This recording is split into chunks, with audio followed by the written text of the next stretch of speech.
صلاة وسلام أما بعد فأعوذ بالله من الشيطان الرجيم بسم الله الرحمن الرحيم قولوا قولا سديدا صدق الله مولانا العظيم.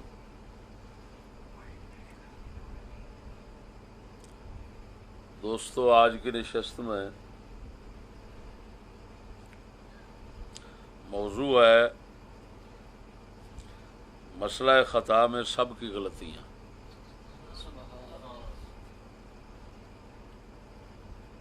یعنی سیدہ پاک کی طرف خطا کی نسبت کا جو مسئلہ چل رہا ہے نا، عجیب بات ہے. جو مسئلہ اٹھانے والے ہیں ان کے سمیت سب جو بھی بول رہے ہیں وہ غلطیاں ہی تول رہے ہیں.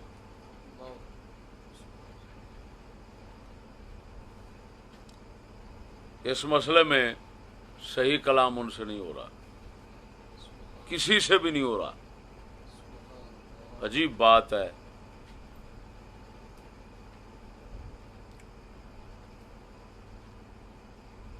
ایسے لگتا ہے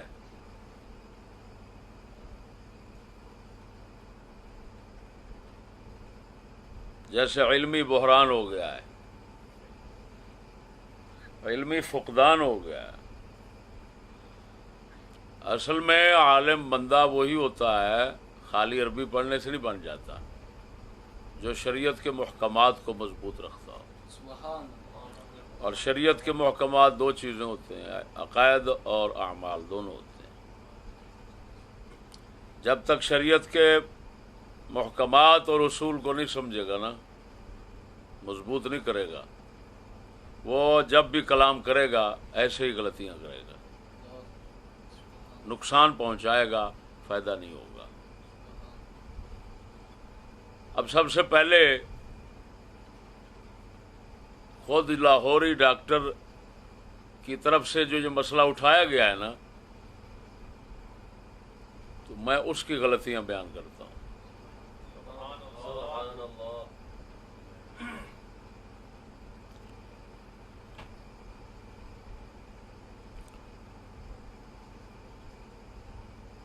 پہلی غلطی یہ ہے کہ تاجدار گولڑا رضی اللہ تعالی عنہ کی یہ تصفیہ کتاب جو ہے نا،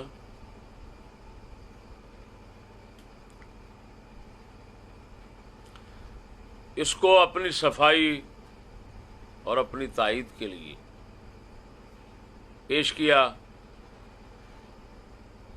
دو مقام کی عبارت ہے جس میں تاجدار گولڑا رضی اللہ تعالیٰ عنہ نے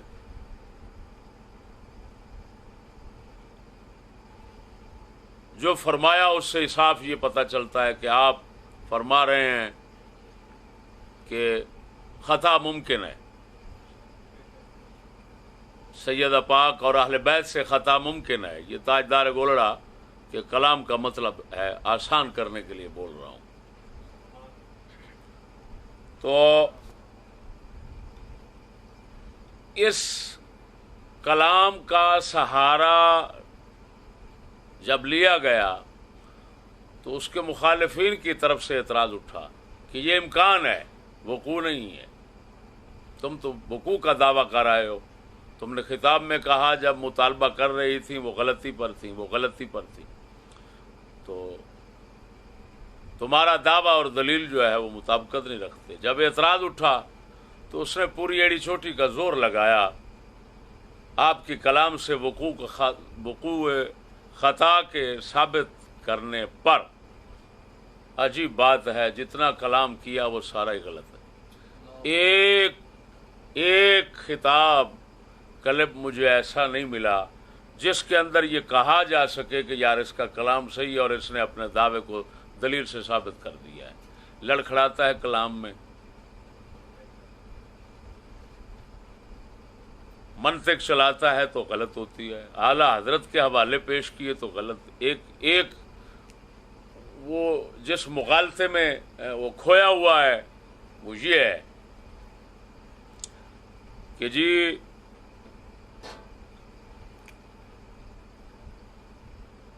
امکان جو ہے نا اگر اس کا تعلق ماضی کے ساتھ ہو تو وقوع کو مستلزم ہوتا ہے. یہ اس کی بہت بڑی غلطی ہے.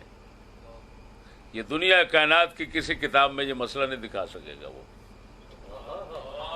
اس کے مخالف مسئلہ میں دکھا دیتا ہوں. ہمارے فقہ حنفی کے بہت بڑے امام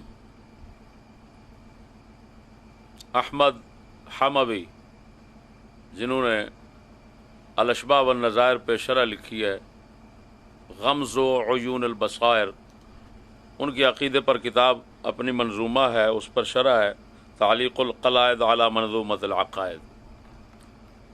تو اس کے صفحہ نمبر 370 اور 371 پہ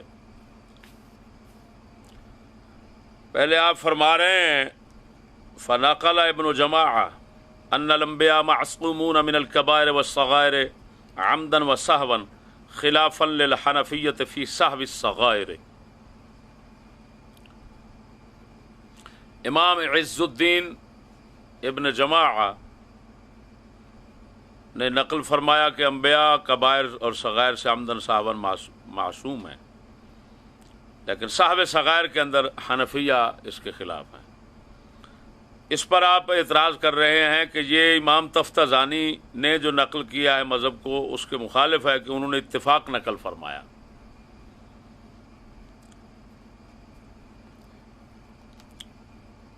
پھر فرمایا شاید ہو سکتا ہے اتفاق سے مراد اجماع متقدمین یا ان کے جمہور کا اتفاق ہو. تو فرمایا اس رفع نزاع بین النقلین کو اٹھانے کے لیے وہ کلام کر کے فرمایا لہذا جو امام استاد ابو اسحاق اسفراینی، ابو الفتح شارستانی والقاضی ایاز ان حضرات سے ہے کہ وہ معصومون عن الکبائر والصغائر عمدا وسہوا واختارہ تاج الدین السبکی، فرمایا اس کے منافی نہیں ہے. اس کے بعد فرماتے ہیں قال بعض الفضلاء ولا يبعد ان يكون المراد بالاتفاق هو التجویز ومورد الخلاف هو الوقوع، کہ بعض حضرات نے اس اختلاف کو اس طرح اٹھایا کہ انہوں نے فرمایا ہو سکتا ہے کہ اتفاق جہاں پر امام تفتزانی کے کلام میں آیا اس سے مراد تجویز ہو، اور جہاں اختلاف کا ذکر آیا اس سے مراد وقوع ہو. یعنی جنہوں نے کہا کہ سب کا اتفاق ہے تو ان کا مطلب ہو کہ امکان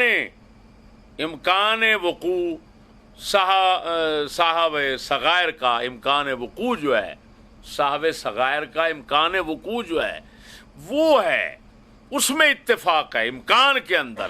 اور جو اختلاف ہے تو وہ فرمایا وقوع کے اندر ہو، کہ حنفیوں کے نزدیک، ماتریدیہ کے نزدیک صاحب صغائر کا وقوع ہے، اور جو اشاعرہ بعض ہیں ان کے نزدیک نہیں ہے. تو فرمایا وقوع کے اندر اختلاف ہو سکتا ہے اور اتفاق تجویز کے اندر. تو آپ یہ طالب علم سمجھتا ہے کہ جب ہم کہیں گے کہ تجویز کے اندر اتفاق ہے اور اختلاف وقوع کے اندر ہے تو پھر تجویز و امکان جو ہے وہ وقوع کو مستلزم نہیں ہوتے، چاہے ماضی کا بھی ہوں. کیوں کہ انبیاء علیہ السلام سب ماضی میں گزر چکے، اور اختلاف جب ہو رہا ہے وہ بعد میں ہو رہا ہے.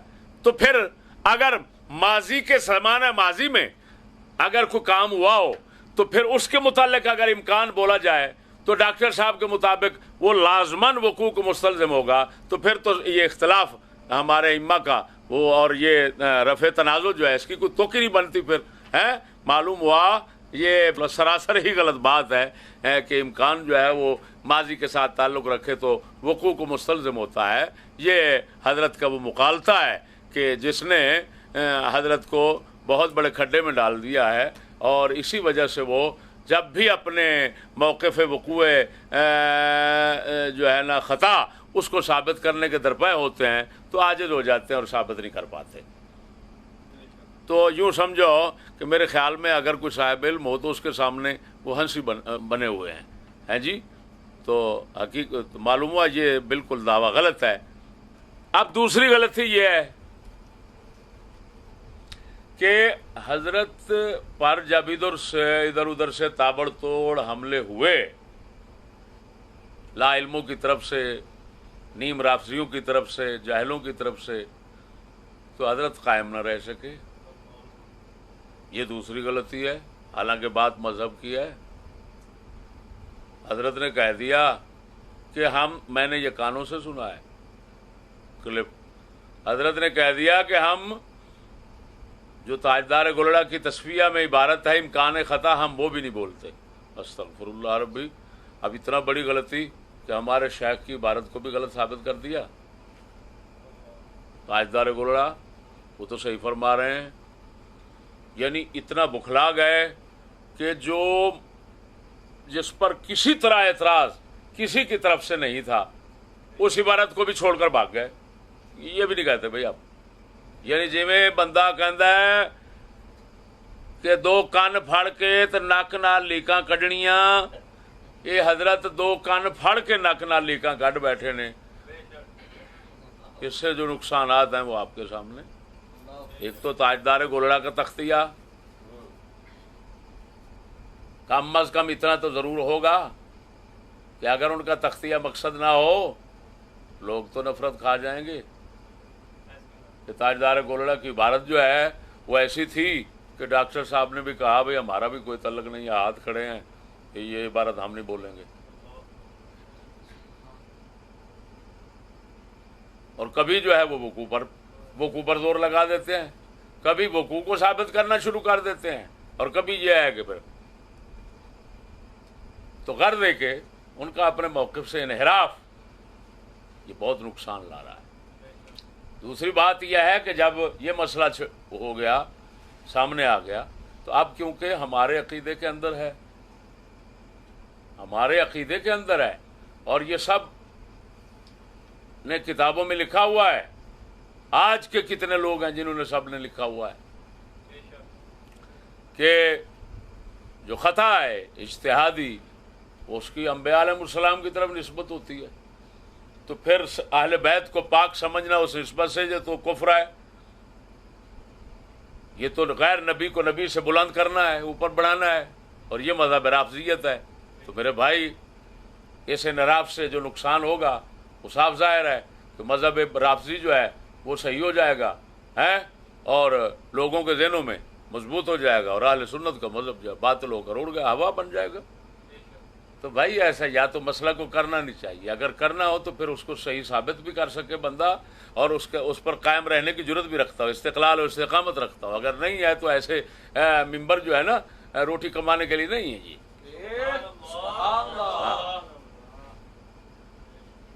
یہ دو غلطیاں اس حوالے سے، یہ ڈاکٹر صاحب کے حوالے سے. اس کے بعد ایک ڈاکٹر مقیم ہے کینیڈا کے، انہوں نے بھی 3-4 قسطوں میں اس پر کلام کیا.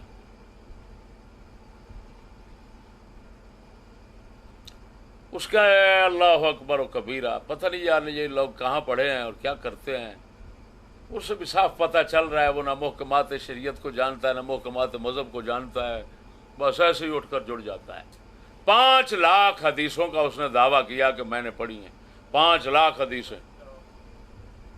وہ اس ڈاکٹر جو کینیڈا میں رہتا ہے نا،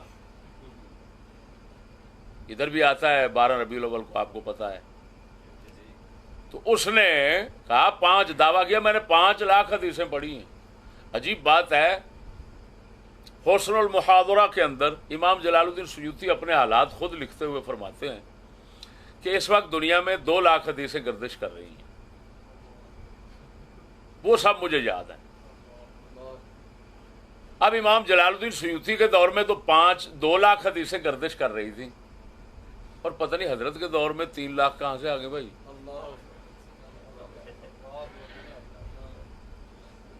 یعنی اندازہ لگائیں کیا کیا دعویٰ. یہ اسی طرح کا دعویٰ ہے جس طرح یہ کہنا کہ امام اعظم مجھے پڑھاتے رہے خواب کے اندر، 10 سال پڑھایا. کمال ہے یار، ہمیں امام اعظم نے نہیں پڑھایا، ہم نے تو صرف اپنے بزرگوں کی دعاؤں سے لیا ہے جو کچھ لیا ہے. ایمان سے کہتا ہوں پتہ نہیں اس کی کتنا غلطیاں ہم نکالتے ہیں، اور کتنے پتہ نہیں کیا کچھ حضرت کے ظلم ہے جن کو ہم نے سامنے کیا ہے.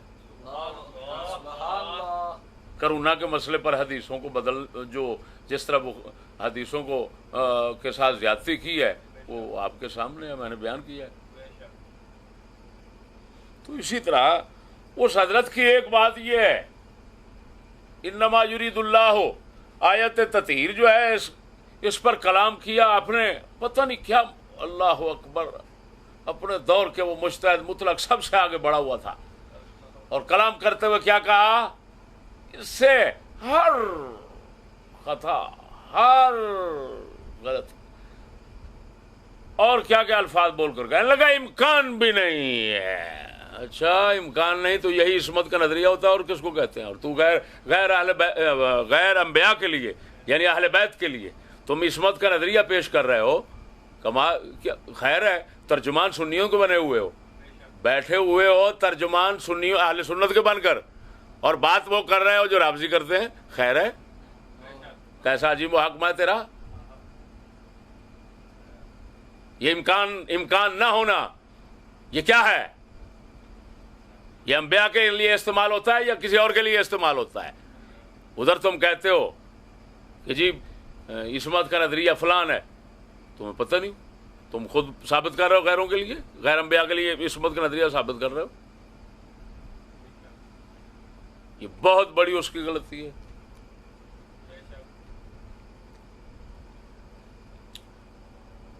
پھر اس نے عجیب ہی بات کہہ دی، باغ فدق کے حوالے سے کہا کہ بی بی پاک جو ہیں وہ مینجمنٹ کے حوالے سے گئی تھیں، ارث وراثت کا کوئی مسئلہ نہیں تھا. یار کمال ہے، لوگوں کے آنکھوں میں مرچے ڈالنا، مٹی ڈالنا کوئی تک بنتا ہے. بخاری مسلم کتب ستہ بھری پڑی ہیں، تاریخ کا اتفاق ہے اس بات پر، بی بی پاک وراثت مانگنے کے لیے گئی، اور حضرت کہہ رہے ہیں مینجمنٹ کا مسئلہ تھا. یہ کیا انگلش کے الفاظ جو ہیں وہ مسئلے کی حقیقت کو بدل سکتے ہیں کیا؟ مینجمنٹ کا تھا تو روڑا کادا.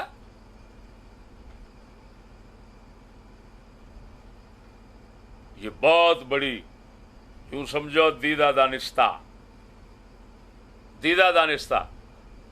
روایات میں تعریف کرنا ہے، اور یہ تعریف نہیں چل سکے گی. 2 ڈاکٹر صاحب تو یہاں پر آپ دیکھ چکے کہ انہوں نے کیا گل کھلائے ہیں. اب تیسری ایک سرکار ہیں، وہ فیصل آباد کے پروفیسر ہیں. انہوں نے عجیب ہی سب سے آگے قدم اٹھا لیا جو کسی نے بھی نہیں اٹھایا. حضرت نے کیا فرمایا؟ حضرت نے فرمایا میری تحقیق تو یہ ہے کہ یہ مطالبہ ہوا ہی نہیں ہے سرے سے.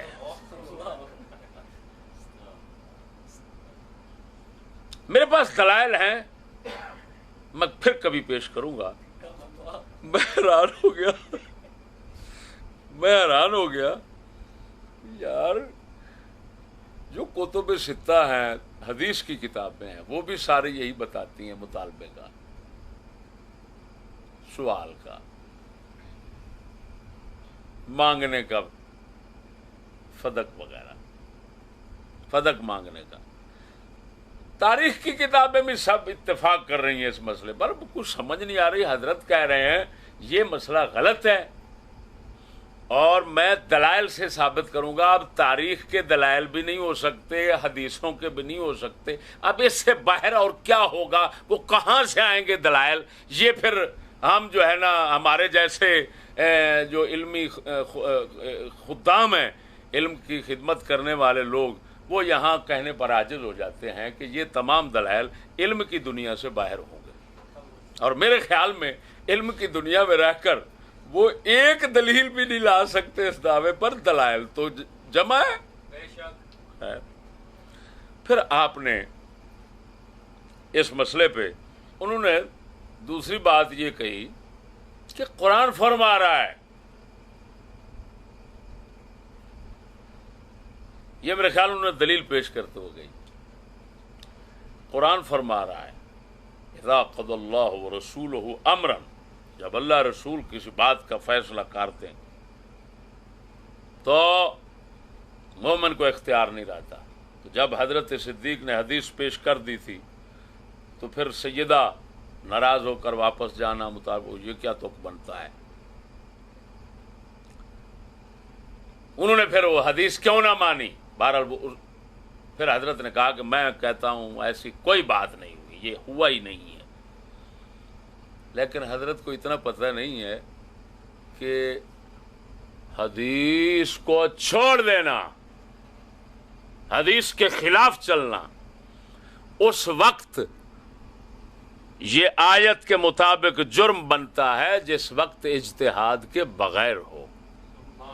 اگر اجتہاد کے ساتھ دوسری کوئی دلیل شرعی ہے، اس کے پیش نظر بوجہ کسی تعارض کے اگر کوئی مجتہد ایک روایت کو چھوڑ دیتا ہے تو اس کو یہ نہیں کہا جا سکتا کہ اس نے اللہ رسول کا فیصلہ اور حکم کو چھوڑ دیا، کیونکہ وہ دلائل جب بغیر کسی اجتہاد کے چھوڑتا ہے تو اس وقت یہ حکم ہوتا ہے کہ مومن بندہ یہ نہیں رہتا کیونکہ اس نے بغیر کسی دلیل کے چھوڑا تو اس کا مطلب ہے خدا رسول کے حکم کو چھوڑ رہا ہے.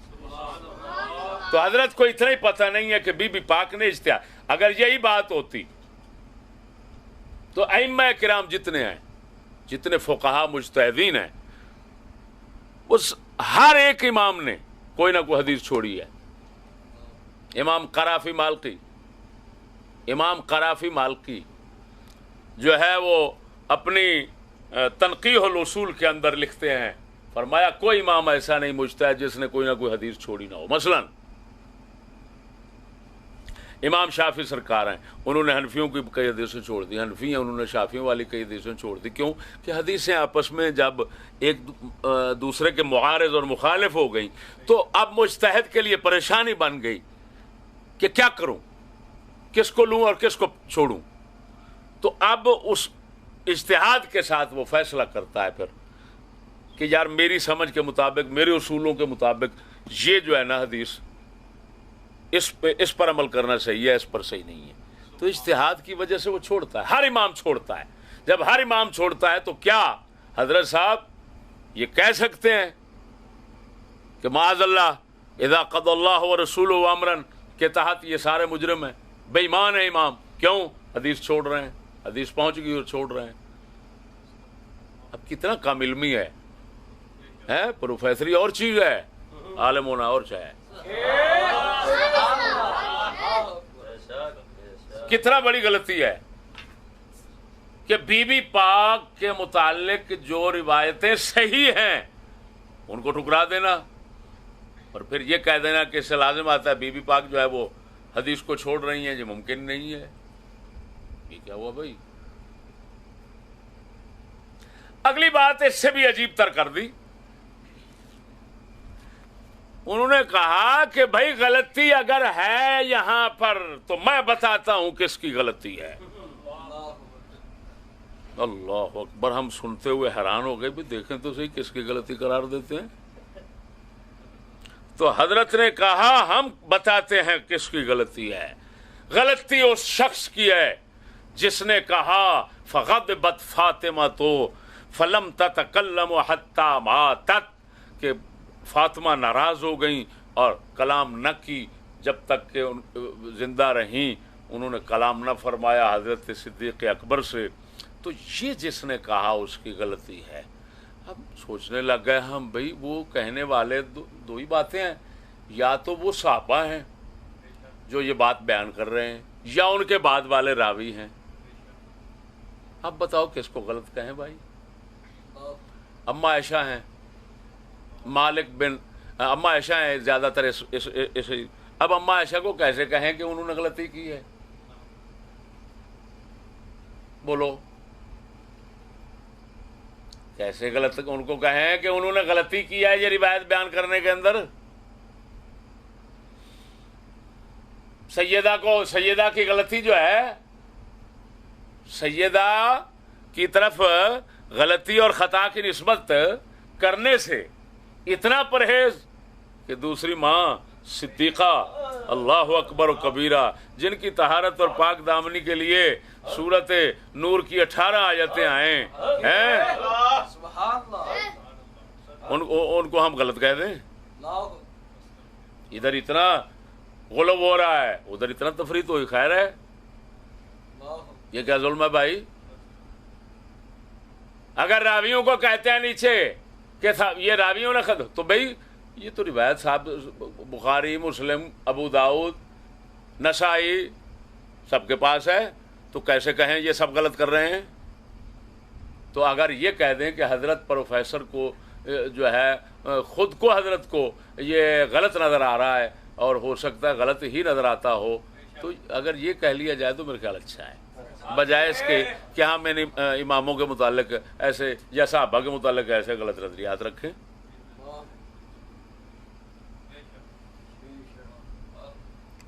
یہ میں بطور نمونہ عرض کر رہا ہوں، ہاں جی، اگر ان کی غلطیوں کا تعاقب کیا جائے تو ہو سکتا ہے بہت کچھ، تتبع اور تعاقب کیا جائے تو اور کچھ بھی بہت سے مل سکتا ہے۔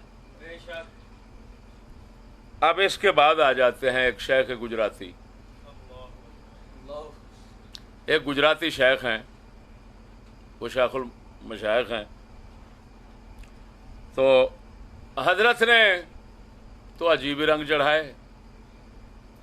پہلی بات ہی یہ کر دی انہوں نے کہ دربار خلافت میں جب سیدہ گئیں، استغفر اللہ ربی، میں چیلنج کرتا ہوں کہ یہ صاحب دربار خلافت جس لفظ کا ترجمہ کر رہے ہیں وہ تاریخ کی کسی کتاب میں بشرطے کہ روایت حسن ہو یا صحیح ہو،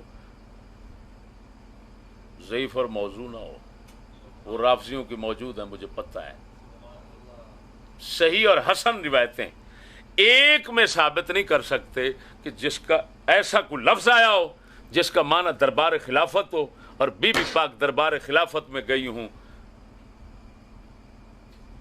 اللہ اکبر و کبیر، اتنا نہیں سوچا ان لوگوں نے کہ اس میں اہل بیت کی کتنا بے عزتی ہے۔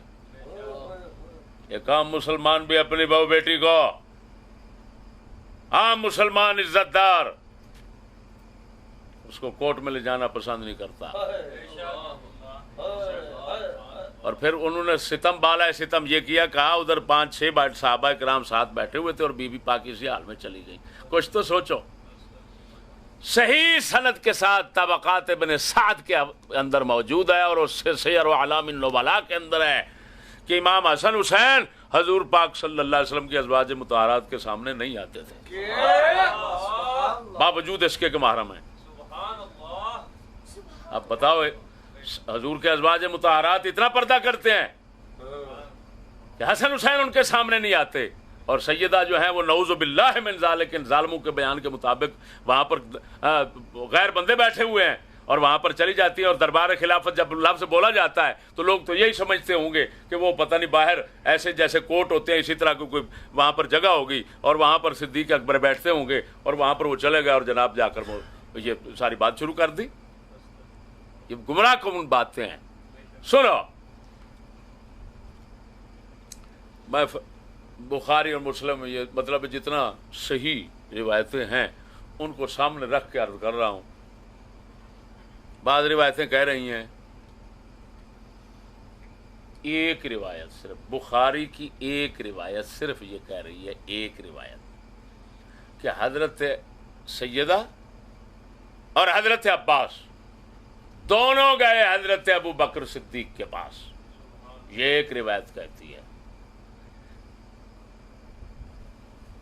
ایک روایت کہتی ہے بی بی پاک نے سوال کیا، بس۔ دو روایتیں کہتی ہیں بی بی پاک نے پیغام بھیجا۔ بخاری شریف کی دو روایتیں یہ فرما رہے ہیں، میں نمبر بتاتا ہوں۔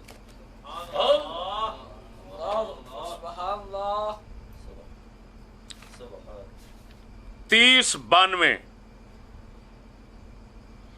فاطمہ تو سالت، سیدہ نے سوال کیا، مانگا، فدق، اس میں یہ ذکر نہیں ہے کہ گئیں، کہاں مانگا، کسی چیز کا ذکر نہیں ہے۔ کانت اسی کے اندر پھر یہ لفظ موجود ہیں، کانت تسالو ابا بکر نصیبہ، اپنا حصہ ابو بکر سے مانگتی تھیں، ابو بکر سے مانگتی تھیں اپنا حصہ، نصیبہ، اب وہ ڈاکٹر کینیڈا سے میں پوچھتا ہوں مینجمنٹ کا جو مسئلہ تھا تو بی بی پاک خود مینیجر بننا چاہتی تھی. خدا کا خوف کرا, ڈگوسلے چھوڑ دیتے ہو نبی کے دین کو خراب کرنے کے لیے. دل اٹکے ہوئے ہیں تم مسکینوں کے یورپ کے ساتھ, اور دعوے کرتے ہو اور مداخلت کرتے ہو دین کے سمجھنے میں. خبردار, تمہارا کام نہیں ہے, تم یورپ کی خدمت کرو. دین کی خدمت تمہارا کام نہیں ہے. کانت تسأل ابا بکر نصیبا, یہ 3092 نمبر ہے حدیث کا, بخاری کھول کر دیکھ لیں. اس میں تو صاف آ رہا ہے وہ اپنا حصہ مانگ رہی ہیں. مینجمنٹ کا ہے. اتنا بڑی غلطی, اتنا بڑا ظلم. یہ غلطی نہیں ہے, ظلم ہے حدیث کے ساتھ, تعریف ہے اس کے اندر. اگلی روایت, توجہ, پیغام بھیجنے کی وہ کتنی ہے؟ 42 40 42 41 37 11. یہ 2 نمبر جو ہیں, دو حدیثیں ہیں. ان کے اندر آیا ارسلت, بی بی پاک نے پیغام بھیجا. اللہ اکبر. اب ایک اور بھی مغالطہ ظاہر کرتا ہے. نبی پاک کی گھر والیاں ازواج مطہرات امہات المومنین سلام اللہ علیہن, انہوں نے بھی پیغام بھیجا. ان کے متعلق یہ آتا ہے کہ انہوں نے حضرت عثمان غنی رضی اللہ تعالیٰ عنہ, توجہ, بخاری میں 2 روایت ہے. حضور کی گھر والیاں محترمہ, انہوں نے, ایک میں آیا کہ حضرت عثمان کو بھیجنا چاہا, دوسری میں آیا انہوں نے حضرت عثمان کو بھیجا. اب یہ تعارض ہو گیا, اختلاف ہو گیا بھی دونوں سے. ایک روایت کہہ رہی ہے بھیجنے کا, ایک کہہ رہی ہے بھیجنے کو چاہنے اور اس کے ارادے کرنے کا. تو زمین آسمان کا فرق ہے. بات کو سمجھنا. اب میں نے تحقیق کی تو پتہ کیا چلا کہ جو روایت ہے نا بھیجنے والی, اس کا راوی ہے ابو الیمان حکم بن نافع. اور حکم بن نافع جو ہے نا, تو انہوں نے شعیب جو ان کے شیخ ہیں ان سے مناولتاً حدیثیں لی ہیں. اور مناولہ جو ہے وہ اخذ کے اندر یعنی لینے کا جو طریقہ ہوتا ہے اس کے اندر یہ ضعیف ترین طریقہ ہے. لہذا اس کو وہاں لگا ہے جو حکم بن نافع ہیں. بھیجی نہیں گئی, حضرت عثمان بھیجے نہیں گئے. بھیجنا چاہا بیویوں نے تو اماں پاک نے خبردار کر دیا کہ وہ بھول گئی حدیث, جس طرح کہ شرح ابی مسلم کے اندر ہے, وہ بھول گئی. اماں پاک نے یاد کرا دیا, دیکھو حضور نے یہ نہیں فرمایا تھا. تو وہ ساری بیویاں پاک کا مطمئن ہو کر بیٹھ گئی. انہوں نے کہا ہاں ہاں ہاں ہمیں یاد آ گیا, ٹھیک ہے بالکل صحیح ہے. اب اسی سے رافضیوں کا وہ اعتراض دور ہو گیا کہ یہ دیکھو عثمان کو بھیجا ہے, عثمان کو بھیجا. اگر عثمان, تم کہتے ہو عثمان کو پتہ تھا اس حدیث کا جو حضرت ابو بکر نے سنائی تھی, تو پھر کیسے بھیجا؟ ان کا جواب ہو گیا یہ راوی کا وہم ہے, دوسری روایت جو ہے وہ وہم سے پاک ہے. لہذا اس کے اندر صاف آیا بھیجنا چاہتی تھی کہ اما عائشہ نے ان کو حدیث سنائی اور وہ مطمئن ہو کر بیٹھ گئے. سمجھے بات نہیں. تو بھائی اب اور روایت جو ایک ہے, ایک بخاری میں صرف ایک ہے, وہ مسلم میں صرف ایک ہے. وہ کیا, وہ کتنا نمبر ہے, وہ کتنا نمبر ہے میں بتاتا ہوں, 40-35 بس مغازی کے اندر آئیے. ان فاطمہ والعباس اتیا ابا بکر یلتمسان میراثہما. ابو بکر حضرت سیدہ اور